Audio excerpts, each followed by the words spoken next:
சற்று முன் கிடைக்கப்பெற்ற மிக மிக முக்கியமான செய்தி ஒன்று வெளியாகி உள்ளது.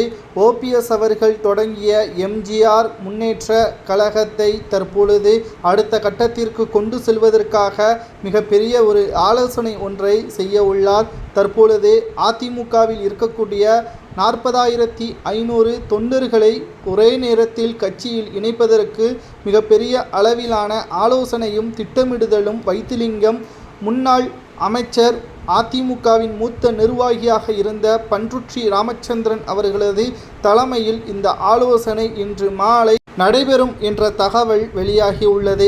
அதிமுகவிலிருந்து முழுமையாக ஓபிஎஸ் அவர்கள் நீக்கப்பட்டதாக எடப்பாடி பழனிசாமி அவர்கள் ஒரு பக்கம் கூறிக்கொண்டிருக்க, மறுபக்கம் பாஜக கூட்டணி அமைந்த பிறகு எப்படியாவது அதிமுகவில் மீண்டும் இணைந்து விடலாம் என்று நம்பிக்கை வைத்திருந்தார். ஆனால் பாஜகவும் ஓபிஎஸ்ஐ கைவிடக்கூடிய நிலைமைக்கும் தள்ளப்பட்டுவிட்டது.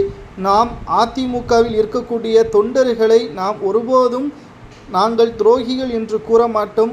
மிக மிக அதிக அளவு தொண்டர்கள் அதிமுகவில் தமிழகத்தில் இருப்பதும் குறிப்பிடத்தக்கது. மேலும் அதிமுகவின் தொண்டர்கள் என்றைக்கும் உண்மையின் பக்கம்தான் இருப்பார்கள்.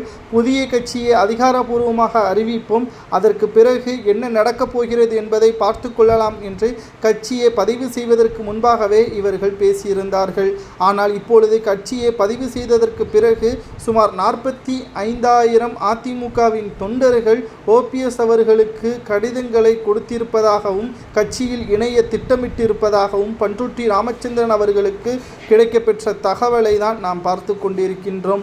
குறுகிய காலத்தில் புதிய கட்சியை நிறுவி மாநாடு ஒன்றை நடத்துவதற்கு ஓபிஎஸ் அவர்கள் ஆயத்தமாக வேண்டும் என்று பண்ருட்டி ராமச்சந்திரன் அவர்கள் அறிவுரை வழங்கியிருக்கிறார். இன்று மாலை ஓபிஎஸ் அவர்கள் செய்தியாளர்களை சந்தித்து அதிகாரப்பூர்வமான அறிவிப்பை வெளியிடுவார். ஆனால் நாம் கேட்டறிந்த வரைக்கும் ஓபிஎஸ் அவர்கள் நிச்சயமாக கட்சியை ஆரம்பித்தால் தனித்து போட்டியிட மாட்டார். ஒன்று சீமான் அவர்களுடனோ அல்லது விஜய் அவர்களுடனோ கூட்டணி வைப்பார் என்ற தகவல் தற்பொழுது கிடைக்கப்பெற்றுள்ளது.